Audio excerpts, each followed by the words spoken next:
Hello everybody!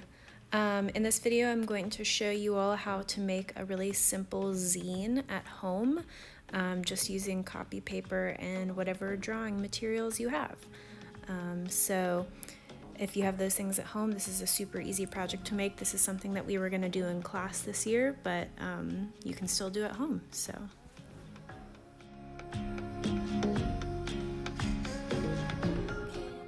for this you'll need a piece of paper, a pair of scissors, a pencil, and some kind of marker. I like to use a Sharpie pen. So to fold the zine, first we're going to fold the paper in half hot dog style, right?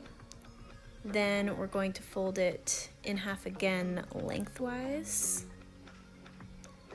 and in half again one more time after this. Basically, we're folding the paper into 8 identical sections. So when I unfold the paper, I should get 8 sections. If you folded yours a different way, that's okay.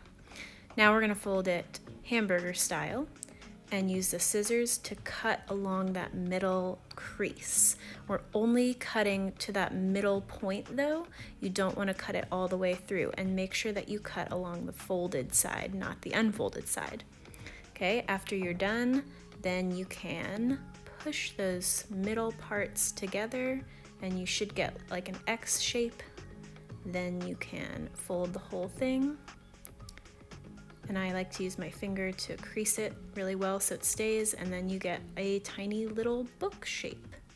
So from here, the next thing I like to do is use my pencil and just label all the pages. So I say front, 1, 2, 3, 4, 5, however many pages you make, and then I put the back.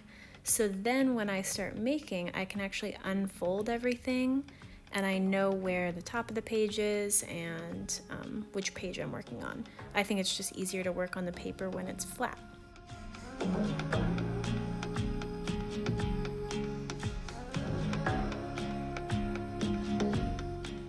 Now I'm going to use my pencil and I'm just going to start sketching out my idea.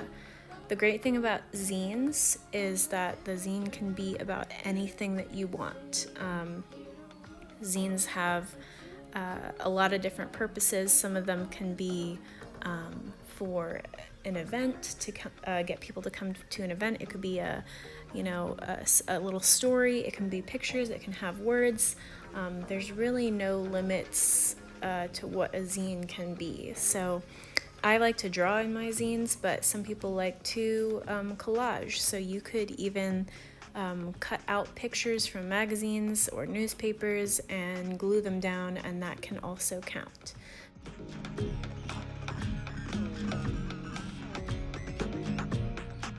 The next thing that I do after I have the entire thing all sketched out is I'll use my pen and go over everything. So this is where I can kind of make corrections, fix up any little bits, and just kind of make it look nice.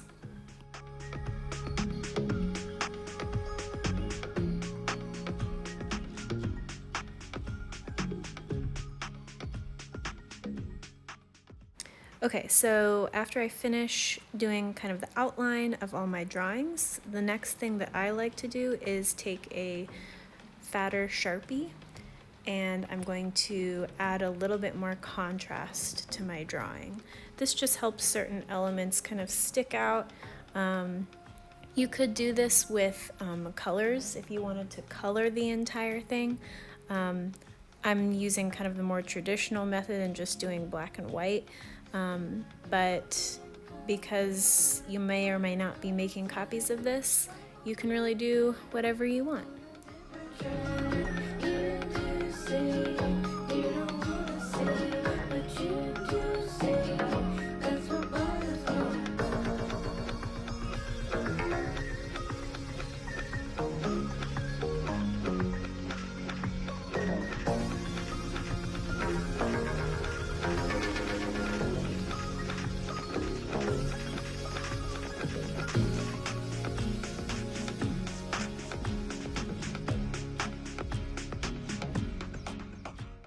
And here is my finished zine.